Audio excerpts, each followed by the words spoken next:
Hey, what's good today, fellas? I got my Rebirth Island top 5 assault rifles y'all should be using. Now, I'm not gonna lie, there's a whole bunch of really good assault rifles out there, and it's really cool that the meta is pretty open, so you can get away with using a large variety of stuff. But of course, there are some outliers and some guns that are just inherently better. So today, I'm gonna be giving you guys the best ones out there that you should be using. But before we get any farther into the video, I wanna give a shout out to the Noti Gang. If you want to be featured in a future video, make sure y'all drop a like on this vid, subscribe, bell notifications turned on, comment down below Noti Gang, and make sure y'all watch the video all the way through. With that being said, let's jump into these setups. Okay, so my first gun here within this top 5 is going to be the C58. If y'all been watching some of my videos here, y'all notice that I be using the C58 as my primary AR very frequently because it hits unbelievably hard. That recoil is a little bit interesting to manage, but as long as you can do that, I mean, this thing's going to be deleting people left and right. Y'all probably have seen that if you watch the videos regularly, but it's still really good. So let's give y'all a setup here for this thing that you guys are going to love. And by the way, I have diamond camo on this. I don't have a lot of diamond camo and gold camo on my guns. I don't go for the challenges, but on the assault rifles here,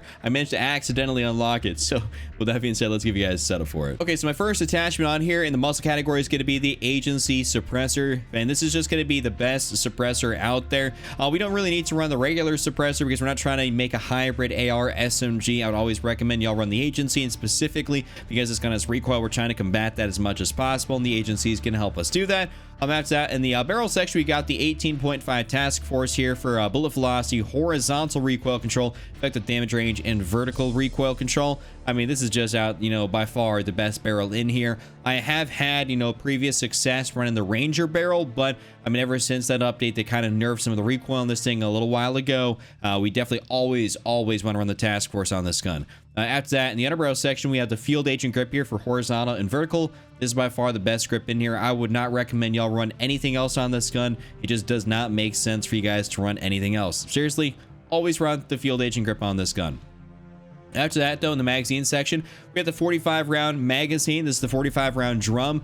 Personally, you can run, you know, the 55, but I like running the 45 for a little bit more mobility. And also, because this gun doesn't have a super high fire rate, I don't feel like I burn through ammo that quickly. And because that, you know, the damage per round seems to be pretty solid, I feel like 45 is definitely more than enough. And the reload speed on this thing is incredible. It's like one of the faster reloads out there for, like, you know, a regular magazine on an AR. So the 55 or the 45, personal preference on what you want to choose, but for me, a little bit more mobility is going to be my preference here on Rebirth Island. Then for the last thing in here, we have the axle arms 3 times, and I absolutely love the axle arms. This is definitely by far my favorite optic attachment on any of these Cold War ARs, and what I actually run on top of the axle arms is I switch out the reticle here to go to the customize, and I choose this green dot reticle. I personally really like running the green dot as of recent. It seems to be super easy to see people, and I do believe this is one of those DLC pack reticles. I don't exactly remember which one it was in, but I mean, I have a load of these things in here, and they're all, you know, they're kind of bad, but the green dot seems to work out quite nicely, and it's pretty solid. This is my full build here for the C58. Definitely, you guys should give this one a shot here. It's super solid and definitely like my go-to AR right now in Rebirth. Now for my second gun, my other go-to AR right now is going to be the STG-44. This thing definitely has significantly less recoil than the C58, which we talked about here previously, but it still hits pretty solid, and it's a really fun AR to use, and it's something, of course, in the Vanguard era of weapons that's solid in the AR selection. I mean, we don't have a ton of Vanguard ARs that we like using, but the STG is definitely, like, you know, top tier one y'all should be using. So let's hop into a setup for this thing. Okay, starting off here for the first of the 10 attachments on this. I think personally 10 attachments is a little bit ridiculous, but we have, you know, the MX silencer. This is going to be the best one out there. They changed what this actually did in a more previous update, and so it actually does give you that recoil control benefit here, and it does negatively impact your ADS speed, which is entirely okay. After that, though, in the barrel section, we have the VDD 760mm 05B barrel. This is the best barrel out there. I really haven't changed this out ever since I put it on there. There's no real reason for me to do so. It just works incredibly nicely in making my gun very controllable and accurate. After that, though, in the underbarrel section, we have the M1941 hand stop. Gotta love this thing. This is definitely by far my favorite grip to use on any of my ARs and my Vanguard ARs when I do happen to use that, or just even like sometimes on the SMGs. It's just such a great, you know, underbarrel. It's kind of like the Field Agent 4 grip, of the whatchamacallit, the Cold War stuff. This is kind of like the equivalent to that. It just works out super nicely. After that, though, in the magazine section, we got the 7.62 Gorenko 50 round mag. Now, I know this does decrease, you know, some pretty crucial factors here, but to be honest with you guys, when I use the Gorenko, it feels much more effective than using something like the Kurz. I just had such great success running this, and I also have a dedicated video on it here more recently. So if you want to go see that video to see, you know, what it actually does perform like in game, you can definitely go do so, but this works out very, very nicely. That's at in the ammunition side, we have the lengthened. So this actually helps out with our bullet velocity, making sure our shots travel faster than they would otherwise, and this is hugely beneficial because this is indeed an AR. This is meant for that medium to longer-ish range, and because we have that Gorenko mag on there, which will lower our range here a little bit, we are going to be increasing our bullet velocity and kind of making those bullets kind of almost counteract that sort of negative that we get.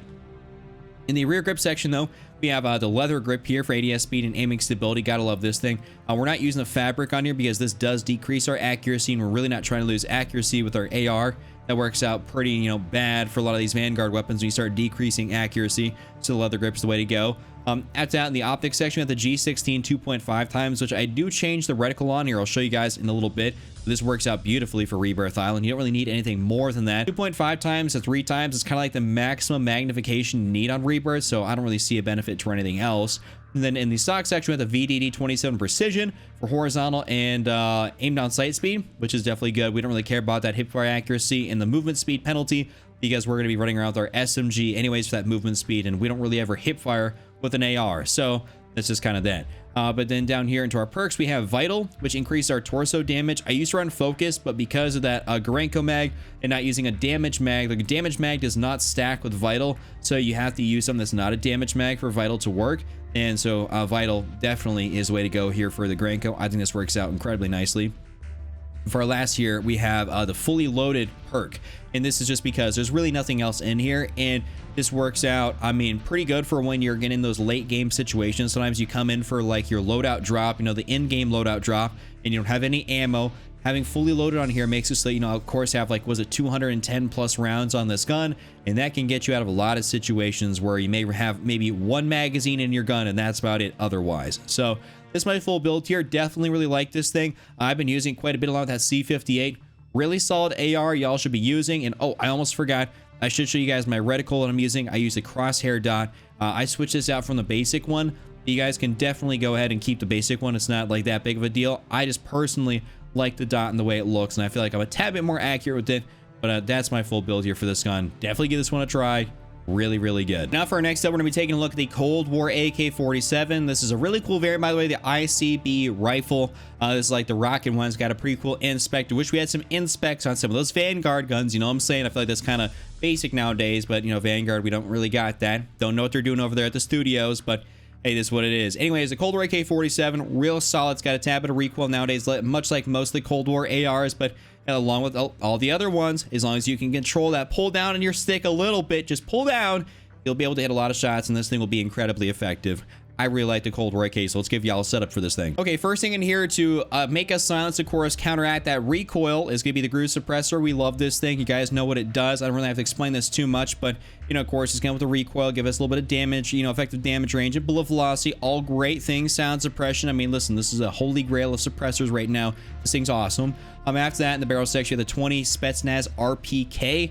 Bullet velocity, horizontal, effective, and of course vertical recoil control. Definitely need this thing nowadays. I always just kind of recommend doing this.